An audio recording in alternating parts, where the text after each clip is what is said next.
Is it time? Is it really time? Fuck!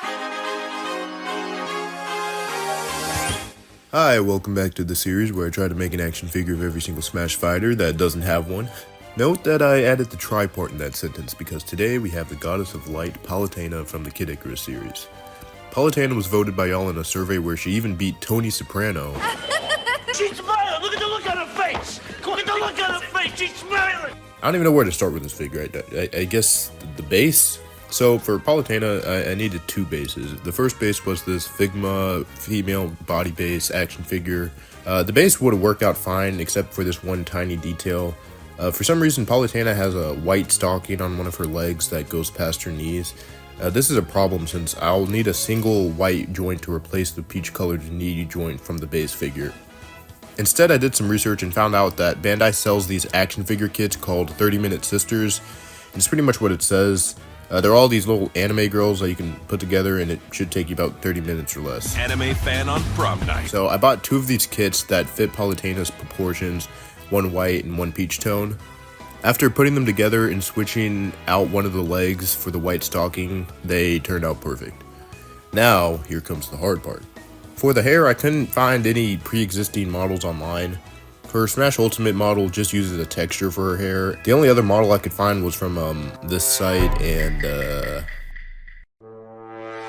yeah, that won't work either.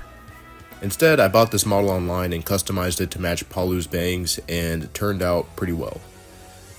I also found this site called dangerousladies.ca, which sold her tiara thing, as well as like a bunch of accessories for a PALUTENA cosplay. And for the first time, I decided to not print her head as a singular piece, and instead allow her to have an interchangeable face. Now, are we done? Y'all, we aren't even close. Next up, I had to print this button thing on the side of her waist. I don't even know what that is, but let's knock them out. She also has a buckle around her belt and an emblem on her necklace. I just bought this fake golden necklace for the actual chain around her neck, and I'll glue them on later. For her staff, I'm only using 3D printing on the top and the bottom. The orb at the top is just a marble that I bought, which looks way cooler than anything I could have 3D printed. And to show you how many tiny pieces I needed to print, this is what my build plate looked like whenever I sent it to the Saturn IV Ultra. And finally, we are done with the printing of the figure. Now comes the hard part, the sculpting. Starting with her legs, similarly to Marth, PALUTENA has this crisscross ribbon thing going around her heels. And while this is way more intricate than Marth, at least it's only on one leg. Hey, look, I gotta take my wins when I get them. After that, I had to sculpt some details on her face and her hair that the printer didn't finish properly. And she looks great so far. Next up, I'm going to airbrush all of these tiny parts. For this, I'm going to use white primer so we can skip painting most of her dress since it's white anyways. Let's move on to the painting. PALUTENA seems to be designed in layers, so I'm going to start painting from the innermost and move outward. That way I can put it together as I go. So first, let's get these heels knocked out first. Not that bad. Next up is her first dress. Yes, she technically has two dresses, but this first one was just the piece from the action figure cape from the Marvel Legends Vision. For the second dress layer, we're going to use the two flexible pieces that I printed earlier. And for the pattern on the stripe on the bottom of her dress, I'm just going to use Vallejo gold paint, the same paint as the rest of the gold on her. Now we have to make the belt. I've delayed this for as long as I could. So for the belt itself, I used this leftover leather from the belt I made for Marth in a previous video.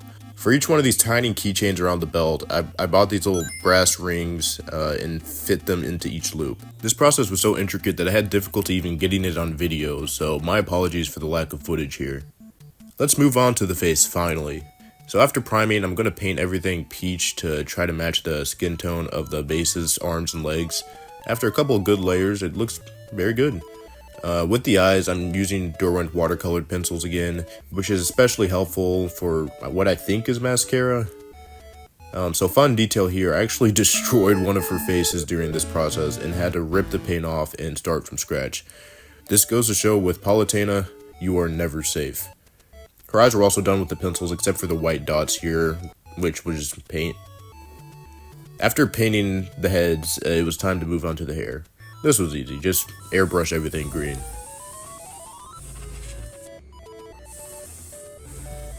In order to make the paint more consistent and less gloopy, I mixed in a little bit of water.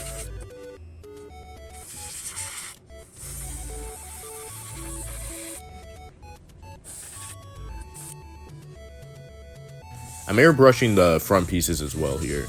Once they dry, I'm just going to glue them onto each headpiece. I designed it to fit perfectly, so this was pretty simple. One problem was that the back hairpiece was so heavy that it was actually too heavy for her head to support it by itself, so I had to use magnets in order to get the hair from falling off. It looks ugly on the inside, but it works. So for these antler looking pieces, I went ahead and printed them separately so they wouldn't break off as easily. Then I glued them in place by marking where I wanted them to go first. Since I used flexible resin, these pieces were a lot more durable than they looked.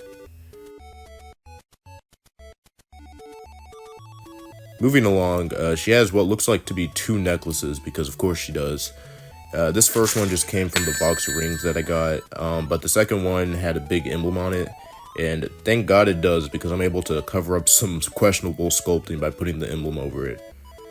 Lastly, I'm going to attach all these golden trinkets that she wears together, and we are finished with PALUTENA. But we still need to make the accessories. So the first 2 are her shield and staff. I already mentioned them briefly at the beginning. This was just mostly painting and gluing them together. I used this special Vallejo blue metallic paint that was oddly expensive for such a small bottle, and I did have to stick a toothpick through the staff since the glue was having a hard time holding everything together by itself. The back of the shield was more of that leftover leather. This time I folded it in half for extra strength since it needs to support the weight of her arms. The next accessory is this pair of angel wings that I took from this other action figure. This was originally my first base for PALUTENA, but it was too big for scale. Also, it smelled funny, so it might be a bootleg or something. Good thing it wasn't a total waste of money though, since I was able to use these wings for the final figure. But for now, let's roll the money shot.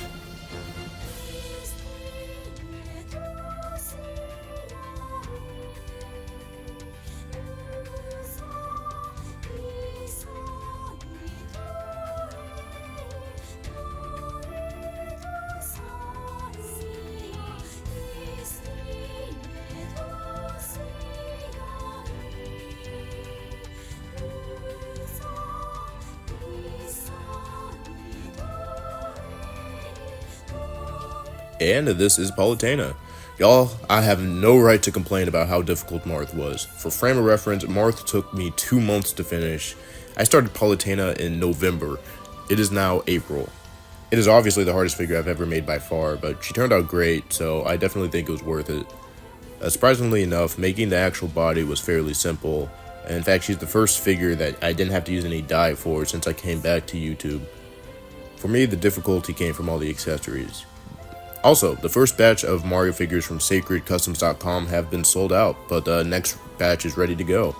I went ahead and reduced the price to $50 because everything is kind of hectic right now economically.